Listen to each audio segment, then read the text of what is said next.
अथ श्रीसूक्तम्।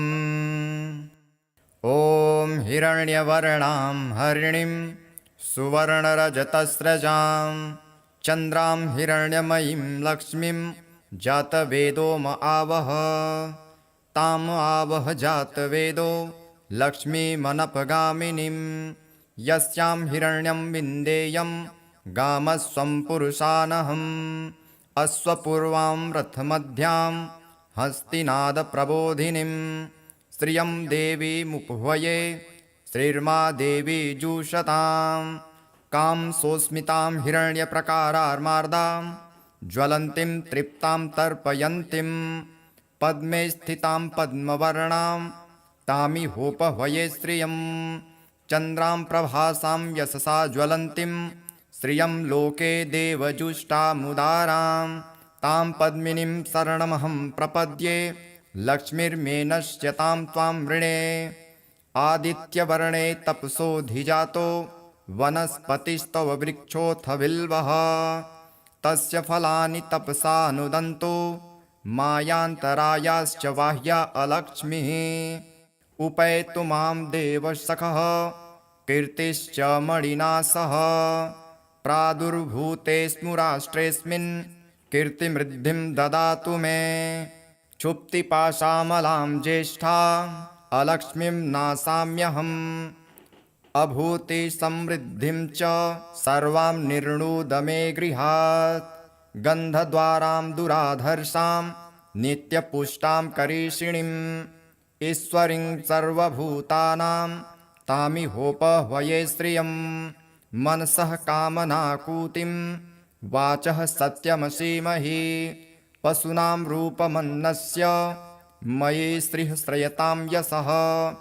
कर्दमेन प्रजाभूता मयि सम्भव कर्दम श्रियं वासय मे कुले मातरं पद्ममालिनीम्। आपः सृजन्तु स्निग्धानि चिक्लितवस मे गृहे नीचदेवीं मातरं श्रियं वासय मे कुले। आर्द्रां पुष्करिणीं पुष्टिं पिङ्गलां पद्ममालिनीं चन्द्रां हिरण्यमयीं लक्ष्मीं जातवेदो म आवह। आर्द्रां यः करिणीं यष्टिं सुवर्णां हेममालिनीं सूर्यां हिरण्यमयीं लक्ष्मीं जातवेदो म आवह। ताम आवह जातवेदो लक्ष्मीमनपगामिनीं यस्यां हिरण्यं प्रभुतं गावो दास्योऽस्वान्विन्देयं पुरुषानहम्। यः शुचिप्रयतो भूत्वा जुहुयादाज्यमन्वहम्। सूक्तं पञ्चदशर्चं च श्रीकामः सततं जपेत् पद्मानने पद्म उरु पद्माक्षी पद्मसम्भवे। त्वं मा भजस्व पद्माक्षी येन सौख्यं लभाम्यहम्। अश्वदाये गोदाये धनदाये महाधने धनं मे जुषतां देवी सर्वकामाश्च देहि मे। पुत्रपौत्रधनं धान्यं हस्त्यस्वादिगवे रथं प्रजानां भवसि माता आयुष्मन्तं करोतु माम्। धनमग्निर्धनं वायुर्धनं सूर्यो धनं वसुः धनमिन्द्रो बृहस्पतिर्वरुणं धनमश्नुते। वैनतेय सोमं पीबतु वृत्रः सोमं धनस्य सोमिनो मह्यं ददातु सोमिनः। न क्रोधो न च मात्सर्य न लोभो नाशुभामतिः भवन्ति कृतपुण्यानां भक्तानां त्रिसूक्तं जपेत् सदा। वर्षन्तुं ते विभावरी दिवो अभ्रस्य विद्युतः रोहन्तु सर्वबीजान् यवब्रह्मा द्विषोजहि। पद्मप्रिये पद्मिनी पद्महस्ते पद्मालये पद्मदलायताक्षी विश्वप्रिये विष्णुमनोनुकूले त्वत्पादपद्मं मयि सन्निधस्त्व। या सा पद्मासनस्था विपुल कटितटी पद्मपत्रायताक्षी गम्भीरावर्तनाभिस्तनभर नमिता शुभ्रवक्त्रोत्तरीया लक्ष्मीर्दिव्ये गजेन्द्रैर्मणिगण खचितैस्नापिता हेमकुम्भै नित्यं सा पद्महस्ता मम वसतु गृहे सर्वमङ्गल्ययुक्ता लक्ष्मीं क्षीरसमुद्रराजतनयां श्रीरङ्गधामेश्वरीं दासीभूतसमस्तदेववनितां लोकैकदीपाङ्कुरां श्रीमन्मन्दकटाक्षलब्धविभव ब्रह्मेन्द्रगङ्गाधरां त्वां त्रैलोक्यकुटुम्बिनीं सरसिजां वन्दे मुकुन्दप्रियां सिद्धलक्ष्मीर्मोक्षलक्ष्मीर्जयलक्ष्मी सरस्वती श्रीलक्ष्मीर्वरलक्ष्मीश्च प्रसन्ना मम सर्वदा वराङ्कुशोपासमभीतिमुद्रां करैर्वहन्तीं कमलासनस्थां बालार्ककोटिं प्रतिभां त्रिनेत्रां भजेऽहमाद्यां जगदीश्वरीं त्वां सर्वमङ्गलमाङ्गल्ये शिवे सर्वार्थसाधिके शरण्ये त्र्यम्बके गौरी नारायणि नमोऽस्तु ते नारायणि नमोऽस्तु ते नारायणि नमोऽस्तु ते सरसिजनिलये सरोजहस्ते धवलतरांशुकगन्धमाल्यशोभे भगवति हरिवल्लभे मनोज्ञे त्रिभुवनभूतिकरे प्रसीद मह्यं विष्णुपत्नी क्षमां देवीं माधवीं माधवप्रियां विष्णुः प्रियसखीं देवीं नमाम्यच्युतवल्लभां महालक्ष्मी च विद्महे विष्णुपत्नी च धीमहि तन्नो लक्ष्मीः प्रचोदयात् श्रीवर्चस्य मायुष्यमारोग्य मा विधात् पवमान् महीयते धनं धान्यं पशुं बहुपुत्रलाभं शतसंवत्सरं दीर्घमायुः ऋणरोगादिदारिद्र्य पापक्षुदपमृत्यवः भयशोकमनस्तापा नश्यन्तु मम सर्वदा ॐ महादेव्यै च विद्महे विष्णुपत्नी च धीमहि तन्नो लक्ष्मीः प्रचोदयात् ॐ शान्तिः शान्तिः शान्तिः। अथ श्री कनकधारास्तोत्रम् अङ्गं हरेः पुलकभूषणमाश्रयन्ति भृङ्गाङ्गनैव मुकुलाभरणं तमालम् अङ्गीकृताखिलविभूतिरपाङ्गलीला माङ्गल्यदास्तु मम मङ्गलदेवतायः मुग्धा मुहुर्विदधति वदने मुरारे प्रेमत्रपा प्रणिहितानि गतागतानि मालार्दृशोर्मधुकरीव महोत्पलेया सा मे श्रियं दिशतु सागरसम्भवायः विश्वामरेन्द्रपदवे भ्रमदानदक्ष मानन्दहेतुरधिकं मुरविद्विषोऽपि ईशन्निषीदतु मयि क्षणमेक्षणार्ध मिन्दीवरोदरसहोदरमिन्दिरायः आमीलिताक्षमधिगम्य मुदा मुकुन्द मानन्दकन्दमनिमेषमनङ्गतन्त्रम् आकेकरस्थितकनीनिकपाक्ष्मनेत्रम् भूत्यै भवेन्मम भुजङ्गशयाङ्गनायः वाह्यन्तरे मधुजितः श्रितकौस्तुभेया हारावलीव हरनीलमयी विभाति कामप्रदा भगवतोऽपि कटाक्षमाला कल्याणमावहतु मे कमलालयायाः कालाम्बुदालिललितोरसिकैटभारेर्धाराधरे स्फुरति या तडितङ्गनेव मातुः समस्तजगतां महनीयमूर्तिर्भद्राणि मे दिशतु भार्गवनन्दनायः प्राप्तं पदं प्रथमतः किल यत् प्रभावान् माङ्गल्यभाजि मधुमाथिनि मन्मथेन मय्यापतेत्तदिह मन्थरमेक्षणार्धम् मन्दालसं च मकरालय कन्यकायाः दद्यादयानुपवनो द्रविडाम्बुधारा मस्मिन्न किञ्चन विहङ्गशिशो विषण्ये दुष्कर्मधर्ममपनीय चिराय दूरम् नारायणप्रणयिनी नयनाम्बुवाहः इष्टाविशिष्टमतयोऽपि ययार्दयार्द दृष्टा त्रिविष्टपपदं सुलभं लभन्ते दृष्टिप्रहिष्टकमलोदरदीप्तिरिष्टां पुष्टिं कृषिष्ट मम पुष्करभीष्टरायः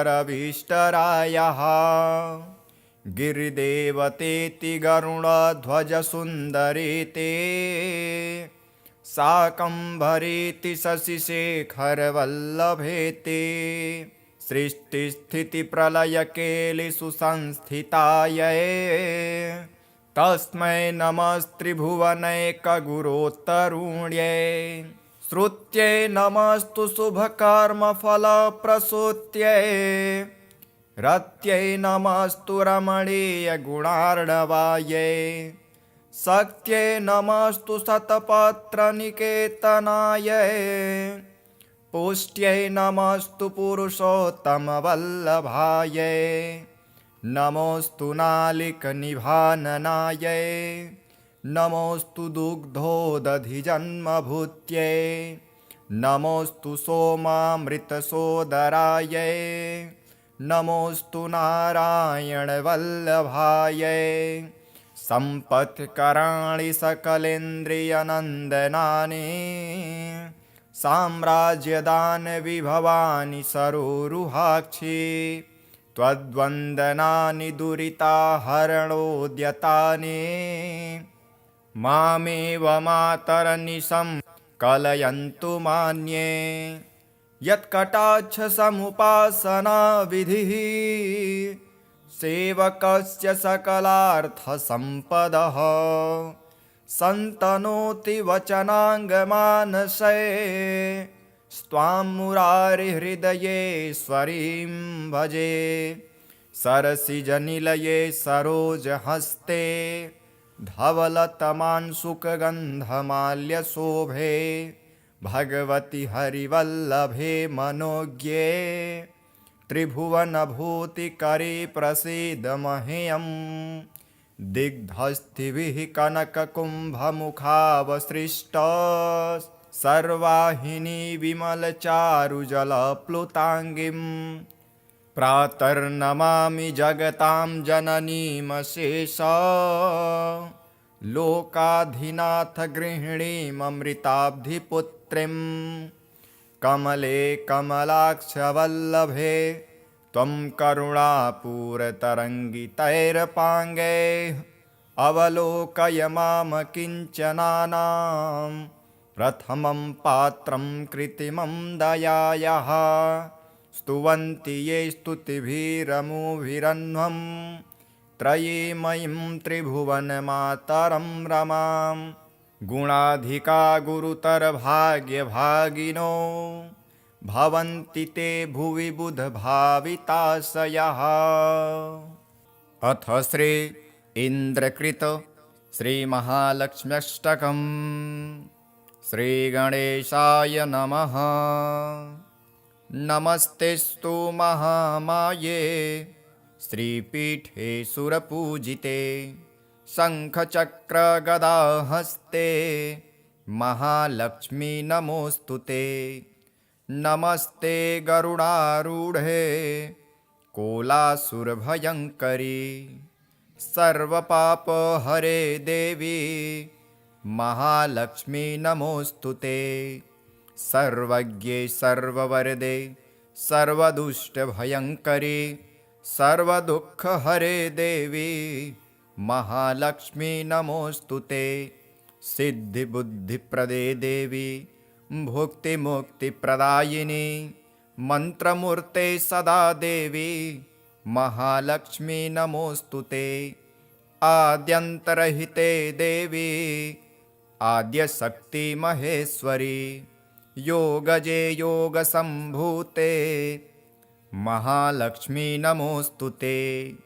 स्थूलसूक्ष्ममहारौद्रे महाशक्तिमहोदरे महापापहरे देवी महालक्ष्मी नमोऽस्तु ते। पद्मासनस्थिते देवी परब्रह्मस्वरूपिणी परमेशी जगन्मातर् महालक्ष्मी नमोऽस्तु ते। श्वेताम्बरधरे देवी नानालङ्कारभूषिते जगत्स्थिते जगन्मातर् महालक्ष्मी नमोऽस्तु ते।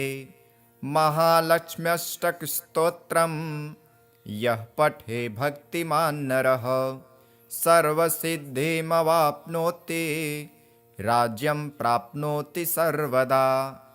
एककाले पठे नित्यं महापापविनाशनं द्विकालं यः पठे नित्यं धनधान्यसमन्वितः त्रिकालं यः पठे नित्यं महाशत्रुविनाशनं महालक्ष्मीर्भवे नित्यं प्रसन्ना वरदा शुभा। अथ श्री महालक्ष्मी स्तोत्रम्। श्रीगणेशाय नमः। श्रीपराशर उवाच सिंहासनगतः शक्रः सम्प्राप्य त्रिदिवं पुनः देवराज्ये स्थितो देवीं तुष्टावाब्जकरां ततः। इन्द्र उवाच नमस्ते सर्वलोकानां जननी मञ्जसम्भवां श्रेयमुन्निद्रपद्माक्षीं विष्णुवक्षस्थलस्थितां पद्मालयां पद्मकरां पद्मपत्रनिभेक्षणां वन्दे पद्ममुखीं देवीं पद्मनाभप्रियाम्यहम्। त्वं सिद्धिस्त्वं स्वधा स्वाहा सुधा त्वं लोकपावनी सन्ध्या रात्रिः प्रभाभूतिर्मेधा श्रद्धा सरस्वती यज्ञविद्या महाविद्या गुह्यविद्या च शोभने आत्मविद्या च देवी त्वं विमुक्तिफलदायिनी। आन्वीक्षिकी त्रयी वार्ता दण्डनीतिस्त्वमेव च सौम्या सौम्यैर्जगद्रूपे त्वयैतद्देवि पूरितं। का त्वन्या त्वमृते देवी सर्वयज्ञमयं वपुः आध्यास्ते देवदेवस्य योगचिन्त्यं गदाभृतः। त्वया देवी परित्यक्तं सकलं भुवनत्रयं विनष्टप्रायमभवत्व येदानीं समेधितं। दारः पुत्रास्तथागारं सुहृद्धान्यधनादिकं भवत्येतन्महाभागे नित्यं तद्वीक्षणान् नृणां। शरीरारोग्यमैश्वर्यमरिपक्षक्षयः सुखं देवी त्वद्दृष्टिदृष्टानां पुरुषाणां न दुर्लभं। त्वमम्बा सर्वभूतानां देवदेवो हरिः पिता त्वयैतद्विष्णुना चाम्ब जगद्व्याप्तं चराचरं। मनः कोशस्तथा गोष्ठं मा गृहं मा परीक्षदं मा शरीरं कलत्रं च त्यजेथः सर्वपावने। मा पुत्रान् मा सुहृद्वर्गा मा पशूनां विभूषणं त्यजेथा मम देवस्य विष्णुर्वक्षस्थलाश्रये। सत्त्वेन सत्यशौचाभ्यां तथा शीलादिभिर्गुणैः त्यजन्ते ते नरा सद्यः सत्यक्ता ये त्वयामले। त्वयावलोकितः सद्यः शीलाद्यैरखिलैर्गुणैः कुलैश्वर्यश्च पूजन्ते पुरुषाः निर्गुणा अपि। सस्लाद्यः स गुणे धन्यः स कुलीनः स बुद्धिमान् स सुरः स च विक्रान्तो यस्त्वया देवि वीक्षितः। सद्यो वैगुण्यमायान्ति शीलाद्यः सकला गुणाः पराङ्मुखी जगद्धात्रे यस्य त्वं विष्णुवल्लभे। न ते वर्णयितुं शक्ता गुणान् जिह्वापि द्वेधसे। प्रसीद देवि पद्माक्षी मास्मां त्याक्षिः कदाचनः। श्रीपराशर उवाच एवं श्रीः संस्तुता सम्यक् प्राह हृष्टा शतक्रतुं शृण्वन्ता सर्वदेवानां सर्वभूतस्थिता द्विज। श्रीरुवाच परितुष्टास्मि देवेश स्तोत्रेणानेन ते हरेः। वरं वृणीष्व यस्त्विष्टो वरदाहं तवागता। इन्द्र उवाच वरदा यदि मे देवी वरार्हो यदि वाप्यहं त्रैलोक्यं न त्वया त्याज्य एषं मेस्तु वरः परः। स्तोत्रेण यस्तवैतेन त्वां तुष्यस्तब्धिसम्भवे स त्वया न परित्याज्यो द्वितीयोऽस्तु वरो मम। श्रीरुवाच त्रैलोक्यं त्रिदशः श्रेष्ठ न सत्यक्षामि वासव। दत्तो वरो मयायं ते स्तोत्राराधनतुष्ट्या। यश्च सायं तथा प्रातः स्तोत्रेणानेन मानवः स्तोष्यते चेन्न तस्याहं भविष्यामि पराङ्मुखी। श्रीपराशर उवाच एवं वरं ददो देवी देवराजाय वै पुरा। मैत्रेय श्रीर्महाभागा स्तोत्राराधनतोषिता। भृगोख्यातां समुत्पन्ना श्रीः पूर्वमुदधेः पुनः। देवदानवयत्नेन प्रसूतामृतमन्थने। एवं यदा जगत्स्वामी देवराजो जनार्दनः अवतारः करोत्येषा तदा श्रेष्ठस्य हायिनी। पुनश्च पद्मा सम्भूता यदादित्यो भवद्धरिः। यदा च भार्गवो रामस्तदा भूद्धरणित्वियं। राघवत्वे भवत्सीता रुक्मिणी कृष्णजन्मनि। अन्येषु चावतारेषु विष्णुरेखानपायिनी।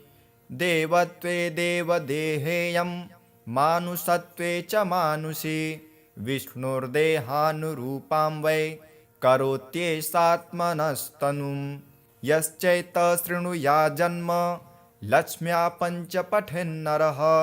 श्रियो न विच्युतिस्तस्य गृहे यावत्कुलत्रयं। पठ्यते येषु चैवर्षे गृहेषु श्रीस्तवं मुने। अलक्ष्मीः कलहाधारा न ते स्वास्ते कदाचनः। एतत्ते कथितं ब्रह्मन् यन्मा त्वं परिपृच्छसि। क्षीराब्धोऽसिर्यथा जाता पूर्वं भृगुसुता सती। इति श्री विष्णुपुराणे महालक्ष्मीस्तोत्रं सम्पूर्णम्। अथ श्री विष्णुसहस्रनाम स्तोत्रम्। हरिः ओम्। श्री परमात्मने नमः। नारायणं नमस्कृत्य नरं चैव नरोत्तमं देवीं सरस्वतीं व्यासं ततो जयमुदीरयेत्। ॐ अथ सकलसौभाग्यदायकं श्रीविष्णुसहस्रनामस्तोत्रम्। हरिः ॐ। शुक्लाम्बरधरं विष्णुं शशिवर्णं चतुर्भुजं प्रसन्नवदनं ध्याये सर्वविघ्नोपशान्तये। यस्य द्विरद्वस्त्राढ्यः पारिषद्यः परः सतं विघ्नं निघ्नन्ति सततं।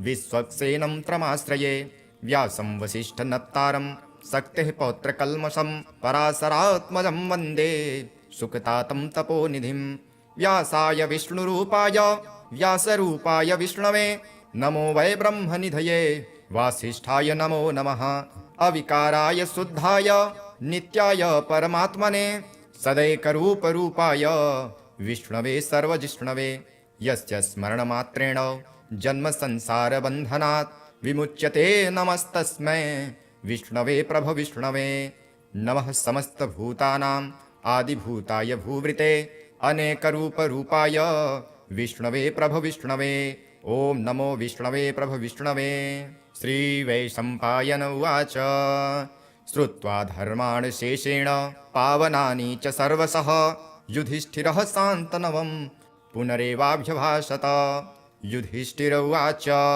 किमेकं दैवतं लोके किं व्यापेकं परायणं स्तुवन्तः कं कमर्चन्तः प्राप्नुयुर्मानवः शुभं को धर्मः सर्वधर्माणां भवतः परमो मतः किं जपन्मुच्यते जन्तुर्जन्मसंसारबन्धनात् भीष्म उवाच जगत्प्रभुं देवदेव अनन्तं पुरुषोत्तमं स्तुवन्तं नाम सहस्रेण पुरुषः सततोत्थितः त्वमेव चार्चयन्नित्यं भक्त्या पुरुषमव्ययं ध्यायन् स्तुवन् नमस्यंश्च यजमानस्तमेव च अनादिनिधनं विष्णुं सर्वलोकमहेश्वरं लोकाध्यक्षं स्तुवन्नित्यं सर्वदुःखादिको भवेत् ब्रह्मण्यं सर्वधर्मज्ञं लोकानां कीर्तिवर्धनं लोकनाथं महद्भूतं सर्वभूतभवोद्भवम् एष मे सर्वधर्माणां धर्मोऽधिकतमो मतः यद्भक्त्या पुण्डरीकाक्षं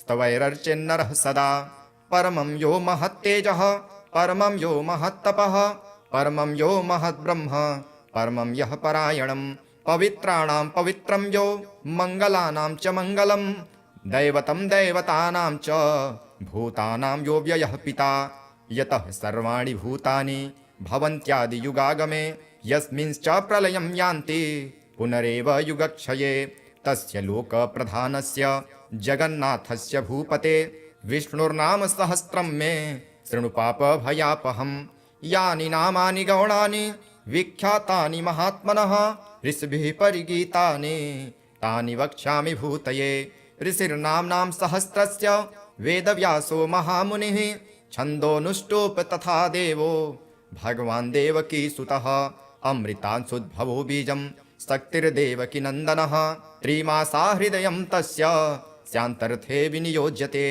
विष्णुं जिष्णुं महाविष्णुं प्रभविष्णुं महेश्वरम् अनेकरूपदैत्यान्तं नमामि पुरुषोत्तमम् श्रीवेदव्यास उवाच ॐ अस्य श्रीविष्णुदिव्यसहस्रनाम स्तोत्रमहामन्त्रस्य श्रीवेदव्यासो भगवान् ऋषिः अनुष्टुप्छन्दः श्रीमहाविष्णु परमात्मा श्रीमन्नारायणो देवता अमृतांशुद्भवो भानुरिति बीजं देवकीनन्दनः स्रष्टेति शक्तिः उद्भवः क्षोभणो देव इति परमो मन्त्रः शङ्खबृन्दकी चक्रिति किलकं सारं धन्वा गदाधर इत्यस्त्रं रथाङ्गपाणि रक्षोभ्य इति नेत्रं त्रिसामासामगः सामेति कवचम् आनन्दं परं ब्रह्मेति योनिः ऋतिः सुदर्शनः काल इति दिग्बन्धः श्रीविष्णुरूप इति ध्यानं श्रीमहाविष्णु प्रीत्यर्थे सहस्रनाम स्तोत्रपाठे विनियोगः अथ ध्यानम्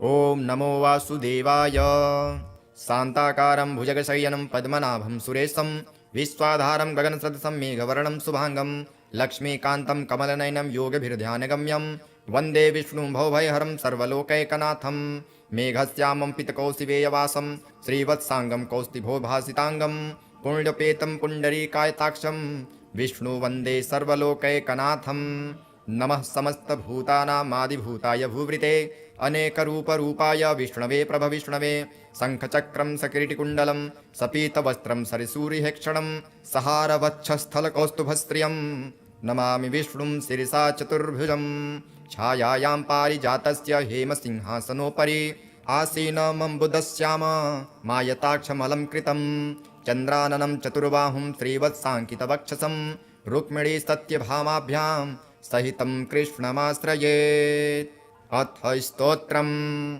ॐ विश्वं विष्णुर्वषट्कारो भूतभव्य भवत्प्रभुः भूतकृद्भूतभृद्भावो भूतात्मा भूतभावनः भूतात्मा परमात्मा च मुक्तानां परमागतिः अव्ययः पुरुषः साक्षी क्षेत्रज्ञोऽक्षर एव च योगो योगविदां नेता प्रधानपुरुषेश्वरः नारसिंह वपुः श्रीमान् केशवः पुरुषोत्तमः सर्वः सर्वः शिवः स्थाणुर्भूतादिर्निधिरव्ययः सम्भवो भावनो भर्ता प्रभवः प्रभुरीश्वरः स्वयंभुः शम्भुरादित्यः पुष्कराक्षो महास्वनः अनादिनिधिनो धाता विधाता धातुरुत्तमः अप्रमेयो ऋषिकेशः पद्मनाभो मरप्रभुः विश्वकर्मा मनुस्त्वष्टा स्थविष्ठस्थविरो ध्रुवः अग्राह्य शाश्वतः कृष्णो लोहिताक्षः प्रतर्दनः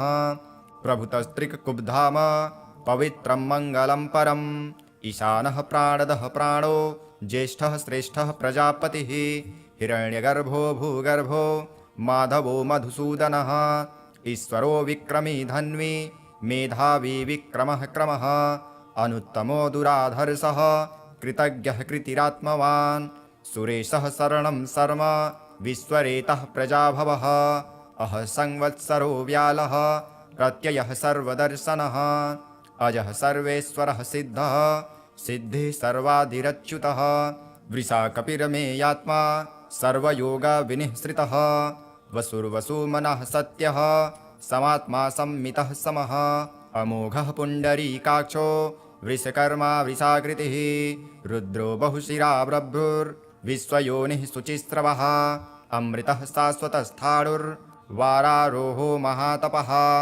सर्वगः सर्वविद्वानुर्विश्वक्सेनो जनार्दनः वेदो वेदविद्व्यङ्गो वेदाङ्गो वेदवित्कविः लोकाध्यक्षः सुराध्यक्षो धर्माध्यक्षः कृताकृतः चतुरात्मा चतुर्व्यूहः चतुर्दंष्ट्रचतुर्भुजः भ्राजिष्णुर्भोजनं भोक्ता सहिष्णुर्जगदादिजः अनघो विजयो जेता विश्वयोनिः पुनर्वसुः उपेन्द्रो वामनः प्रांशुरमोघः शुचिरुर्जितः अतीन्द्रः संग्रहः सर्गो धृतात्मा नियमो यमः वेद्यो वेदः सदा योगी वीरः माधवो मधुः अतीन्द्रियो महामायो महोत्साहो महाबलः महाबुद्धिर्महावीर्यो महाशक्तिर्महाद्युतिः अनिर्देश्यः वपुः श्रीमान् हेयात्मा महादृघृक महेश्वासो महीभर्ता श्रीनिवासः सतां गतिः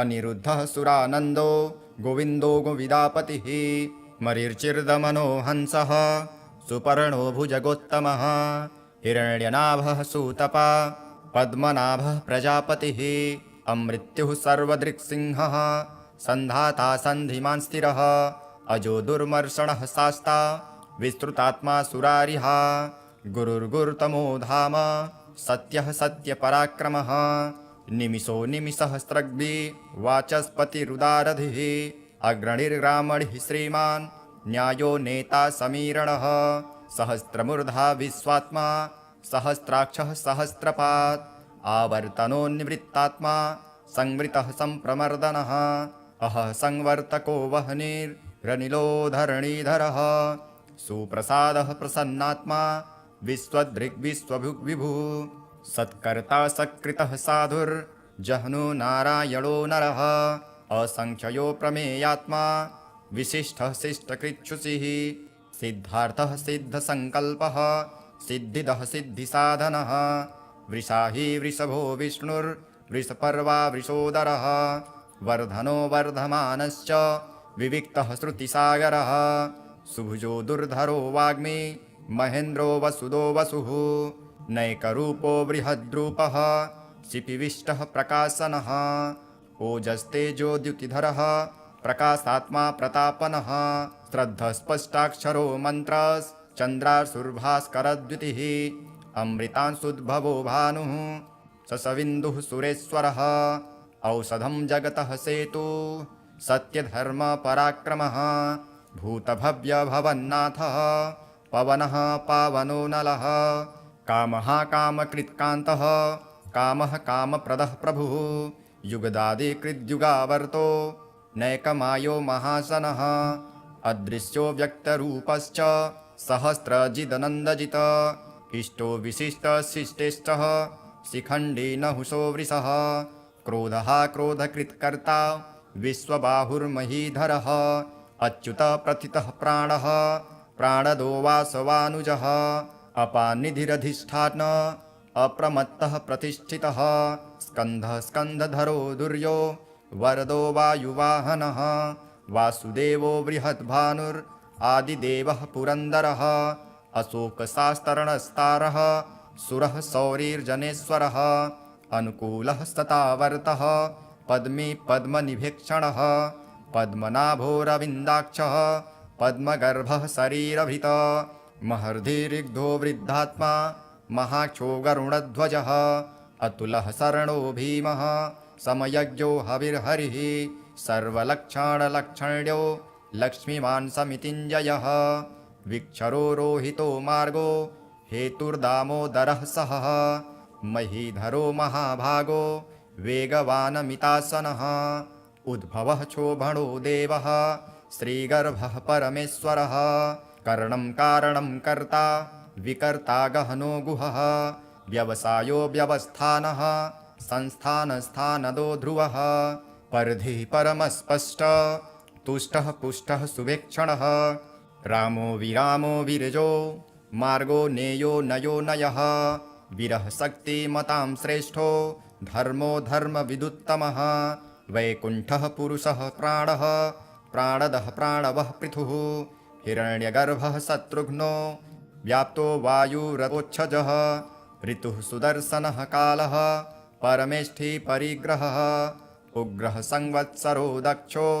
विश्रामो विश्वदक्षिणः विस्तारः स्थावरस्थारुः प्रमाणं बीजमव्ययम् अर्थोऽनर्थो महाकोशो महाभोगो महाधनः अनिर्विर्णः स्थविष्ठोर्भुर्धर्मयूपो महामखः नक्षत्रनेमिर्नक्षत्रे क्षमः क्षामः समीहनः यज्ञ इज्यो महेज्यश्च क्रतुः सत्रं सतां गतिः सर्वदर्शी विमुक्तात्मा सर्वज्ञो ज्ञानमुत्तमम् सुव्रतः सुमुखः सूक्ष्मः सुघोषः सुखदः सुहृत् मनोहरो जितक्रोधो वीरबाहुर्विदारणः स्वापनः स्ववसो व्यापी नैकात्मा नैककर्मकृत वत्सरो वत्सलो वत्सी रत्नगर्भो धनेश्वरः धर्मगुप्धर्मकृद्धर्मे सदसच्छरमक्षरम् अविज्ञाता सहस्रांशुर्विधाता कृतलक्षणः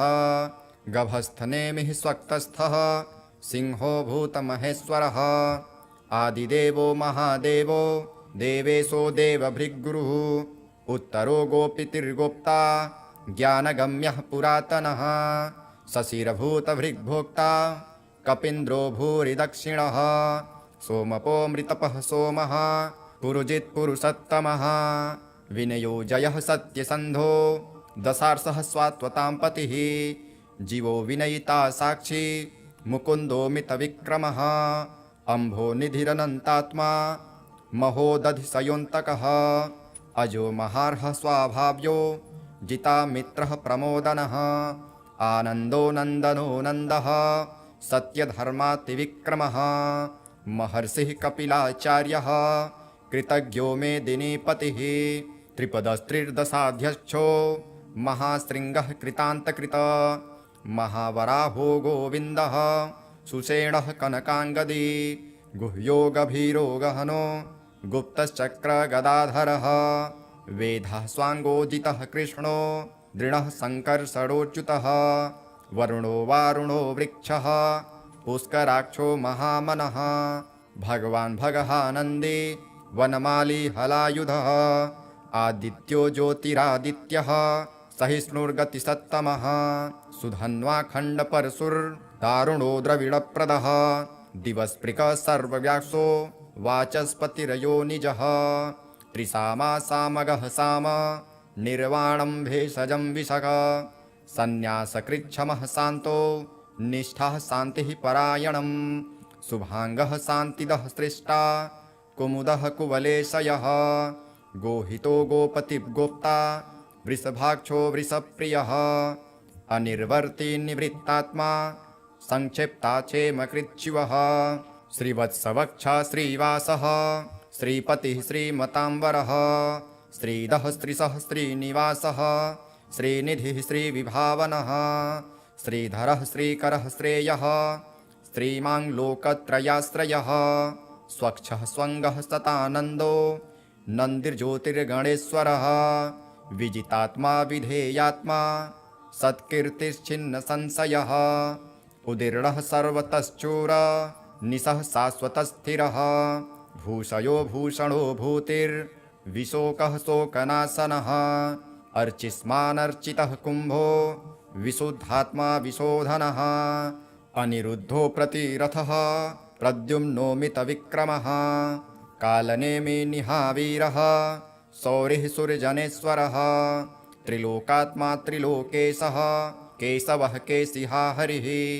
कामदेवः कामपालः कामी कान्तः कृतागमः अनिर्देश्य वपुर्विष्णुर्वीरो नन्तो धनञ्जयः ब्रह्मण्यो ब्रह्मकृत् ब्रह्मा ब्रह्म ब्रह्म विवर्धनः ब्रह्मविद् ब्राह्मणो ब्राह्मी ब्रह्मज्ञो ब्राह्मणप्रियः महाक्रमो महाकर्मा महातेजा महोरगः महाक्रतुर्महायज्वा महायज्ञो महाहविः स्तव्यस्तवप्रियः स्तोत्रं स्तुतिस्तोतारणप्रियः पूर्णः पूरयिता पूर्णः पुण्यकीर्तिरनामयः मनोजवस्तीर्थकरो वसुरेता वसुप्रदः वसुप्रदो वासुदेवो वसुर्वसुमना हविः सद्धिः सत्कृतिः सत्ता सद्भुतिः सत्परायणः सुरसेनो यदुश्रेष्ठः सन्निवासः सुयामुनः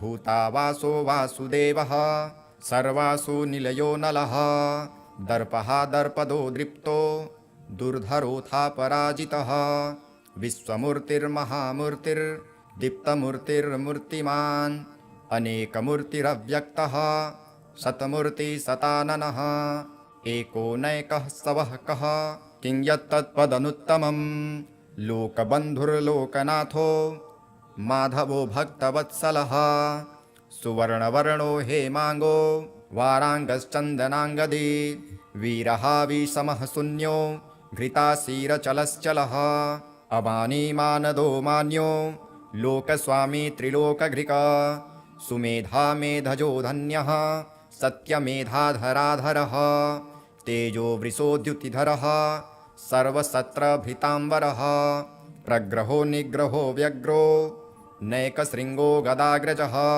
चतुर्मूर्तिश्चतुर्बाहुश्चतुर्व्यूहश्चतुर्गतिः चतुरात्मा चतुर्वेदविदेकपात् समावर्तो निवृत्तात्मा दुर्जयो दुरतिक्रमः दुर्लभो दुर्गमो दुर्गो दूरावासो दुरारिहा शुभाङ्गो लोकसारङ्गः सुतन्तुस्तन्तुवर्धनः इन्द्रकर्मा महाकर्मा कृतकर्मा कृतागमः उद्भवः सुन्दरः सुन्दो रत्ननाभः सुलोचनः अर्को वाजसनः शृङ्गी जयन्तः सर्वविजयी सुवर्णबिन्दुरक्षोभ्यः सर्ववागीश्वरेश्वरः महानदो महागर्तो महाभूतो महानिधिः कुमुदः कुन्दरः कुन्दः पर्जन्यपावनो नीलः अमृतास्तोत्मृतवपुः सर्वज्ञः सर्वतोमुखः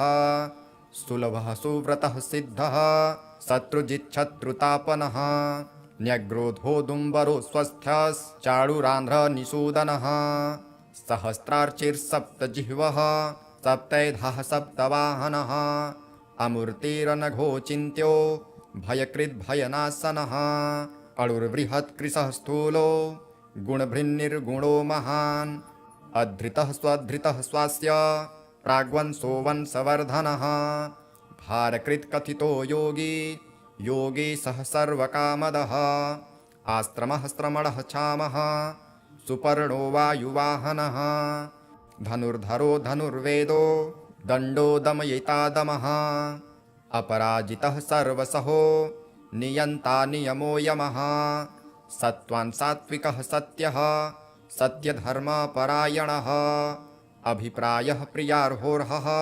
प्रियकृतप्रीतिवर्धनः विहाय स गतिर्ज्योतिः सुरुचिर्भूतभुग्विभुः रविर्विरोचनः सूर्यः सविता रविलोचनः अनन्तो हूतभुग्भोक्ता सुखदो नैकजोऽग्रजः अनिर्विरणः सदामर्षि लोकाधिष्ठानमद्भुतः सनातनतमः कपिलः कपिरव्ययः स्वस्तिदः स्वस्तिकृत् स्वस्ति स्वस्तिर्भुक् स्वस्ति दक्षिणः अरौद्रः कुण्डली चक्रे विक्रम्युर्जितशासनः शब्दातिगः शब्दसहः शिशिरः सर्वरीकरः अक्रूरः पेशलो दक्षो दक्षिणः क्षमिणान्वरः विद्वत्त्वमो वीतभयः पुण्यश्रवणकीर्तनः उत्तारणो दुष्कृतिः पुण्यो दुःस्वप्ननाशनः वीरः रक्षणः सन्तो जीवन्तः पर्यवस्थितः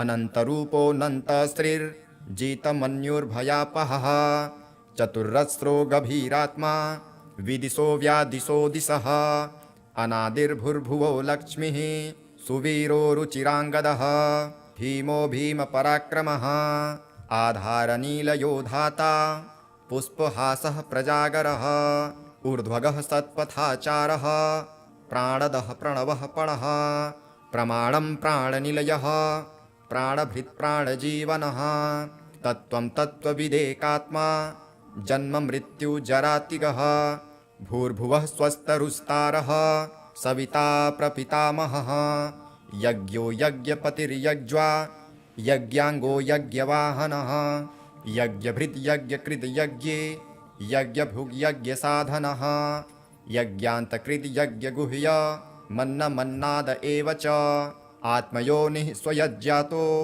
वैखानः सामगायनः देवकीनन्दनः स्रष्टा क्षितिशः पापनाशनः शङ्खभृक्नन्दकी चक्रे सारङ्गधन्वा गदाधरः रथाङ्गपाणिरक्षोभ्यः सर्वप्रहरणायुधः सर्वप्रहणयायुधः ॐ नमः इति वनमाली गदी सार्ङ्गी शङ्खे चक्रे च नन्दकी श्रीमान्नारायणो विष्णुर्वासुदेवोऽभिरक्षतो श्रीवासुदेवोऽभिरक्षतो ॐ नमः इति भीष्म उवाच इतीदं कीर्तनीयस्य केशवस्य महात्मनः नाम्ना सहस्रं दिव्यानामशेषेण प्रकीर्तितं य इदं शृणुया नित्यं यश्चापि परिकीर्तयेत् नाशुभं प्राप्नुयात् किञ्चित् सोमुत्रेह च मानवः वेदान्तगो ब्राह्मणः स्यात् क्षत्रियो विजयी भवेत् वैश्यो धनसमृद्धः स्याक्षु क्षुद्रः सुखमवाप्नुयात् धर्मार्थी प्राप्नुयात् धर्म अर्थार्थी चार्थमाप्नुयात् कामानवाप्नुयात् कामे प्रजार्थी प्राप्नुयात् प्रजां भक्तिमान् यः सदोत्थाय शुचिस्तद्गतमानसः सहस्रं वासुदेवस्य नाम्नामेतत् प्रकीर्तये यः प्राप्नोति विपुलं ज्ञातिप्राधान्यमेव च अचलां श्रियमाप्नोति श्रेयः प्राप्नोत्यमुत्तमं न भयं क्वचिदाप्नोति वीर्यं तेजश्च विन्दति भवत्यरोगो द्युतिमान् बलरूपगुणान्वितः रोगार्तो मुच्यते रोगात् द्वधो मुच्येत बन्धनात् भयामुच्येत भीतस्तु मुच्येतापन्न आपदः दुर्गाण्यतीतरात्यासु पुरुषः पुरुषोत्तमं तुवन्नाम सहस्रेण नित्यं भक्तिसमन्वितः वासुदेवाश्रयो मार्त्यो वासुदेवपरायणः सर्वपापविशुद्धात्मा यतिब्रह्म सनातनं न वासुदेवभक्तानां न शुभं विद्यते क्वचित् जन्म मृत्योर्जराव्याधि भयं नैवोपजायते इमं स्तवमधीयानः श्रद्धा भक्तिसमन्वितः युज्यतात्मसुखशान्ति श्रीधृते स्मृतिकीर्तिभिः न क्रोधो न च मात्सर्य न लोभो न शुभामतिः भवन्ति कृतपुण्यानां भक्तानां पुरुषोत्तमे द्योषचन्द्रार्कनक्षत्रा हन्दिशो भूर्महो दधिः वासुदेवस्य वीर्येण विधृतानि महात्मना ससुरासुरगन्धर्वं सयछोरगराक्षसं जगद्वशे वर्तते त्वं कृष्णस्य सचराचरम् इन्द्रियाणि मनोबुद्धिः सत्त्वं तेजो बलं धृतिः वासुदेवात्मकान्याहुः क्षेत्रं क्षेत्रज्ञ एव च सर्वागमानामाचारः प्रथमं परिकल्पयेत् आचारः प्रभवो धर्मो धर्मस्य प्रभुरच्युतः ऋषयः पितरो देवा महाभूतानि धातवः जङ्गमाजङ्गमं चेदं जगन्नारायणोद्भवं योगो ज्ञानं तथा साङ्ख्यं विद्यः शिल्पादिकर्म च वेदः शास्त्राणि विज्ञानमेतत्सर्वं जनार्दनात् एको विष्णुर्महद्भूतं पृथग्भूतान्यनेकशः त्रिलोकान् व्याप्य भूतात्मा भुङ्क्ते विश्वभुगव्ययः इमं स्तवं भगवतो विष्णुर्व्यासेन कीर्तम पठेद्य इच्छेत्पुरुषः श्रेयः प्राप्तुं सुखानि च विश्वेश्वरमजं देवं जगतः प्रभुमव्ययं भजन्ति ये पुष्कराक्षं न ते यान्ति पराभवं न ते यान्ति पराभवम् ॐ नमः इति अर्जुन उवाच पद्मपत्र विशालाक्ष पद्मनाभ सुरोत्तम भक्तानामनुरक्तानां त्राता भव जनार्दन श्रीभगवानुवाच यो मां नाम सहस्रेण स्तोतुमिच्छति पाण्डव सोऽहमेकेन श्लोकेन स्तुत एव न संशयः स्तुत एव न संशयः ॐ नमः इति व्यास उवाच वासनाद्वासुदेवस्य वासितं भुवनत्रयं सर्वभूतनिवासोऽसि वासुदेव नमोऽस्तु ते श्रीवासुदेव नमोऽस्तुत् ॐ नमः इति पार्वत्युवाच केनोपायेन लघुनां विष्णोर्नाम सहस्रकं पठ्यते पण्डितैर्नित्यं श्रोतुमिच्छाम्यहं प्रभो ईश्वर उवाच श्रीराम राम रामेति रमे रामे मनोरमे सहस्रनाम तत्तुल्यं राम नाम वरानने श्रीराम राम रामेति रमे रामे मनोरमे सहस्रनाम तत्तुल्यं राम नाम वरानने श्रीराम राम रामेति रमे रामे मनोरमे सहस्रनाम तत्तुल्यं राम नाम वरानने श्रीराम नाम वरानन ॐ नमः इति ब्रह्मोवाच नमोऽस्त्वनन्ताय सहस्रमूर्तये सहस्रपादाक्षिशिरोरुबाहवे सहस्रनाम्ने पुरुषाय शाश्वते सहस्रकोटियुगधारिणे नमः सहस्रकोटियुगधारिणे नमः ॐ नमः इति संजय उवाच यत्र योगेश्वरः कृष्णो यत्र पार्थो धनुर्धरः तत्र श्रीविर्जयो भूतिर्ध्रुवा नीतिर्मतिर्मम श्रीभगवानुवाच अनन्याश्चिन्तयन्तो मां ये जनाः पर्युपासते तेषां नित्याभियुक्तानां योगक्षेमं वहाम्यहं परित्राणाय साधूनां विनाशाय च दुष्कृतां धर्मसंस्थापनार्थाय सम्भवामि युगे युगे आर्ता विषण्णाः शिथिलाश्च भीता घोरेषु च व्याधिवर्तमानः संकीर्त्य नारायण शब्दमात्रं विमुक्तदुःखा सुखिनो भवन्ति कायेन वाचा मनसेन्द्रियैर्वा बुद्ध्यात्मना वा प्रकृते स्वभावात् करोमि यद्यत् सकलं परस्मै नारायणायेति समर्पयामि इति श्री विष्णु दिव्य सहस्रनाम स्तोत्रम संपूर्णम्।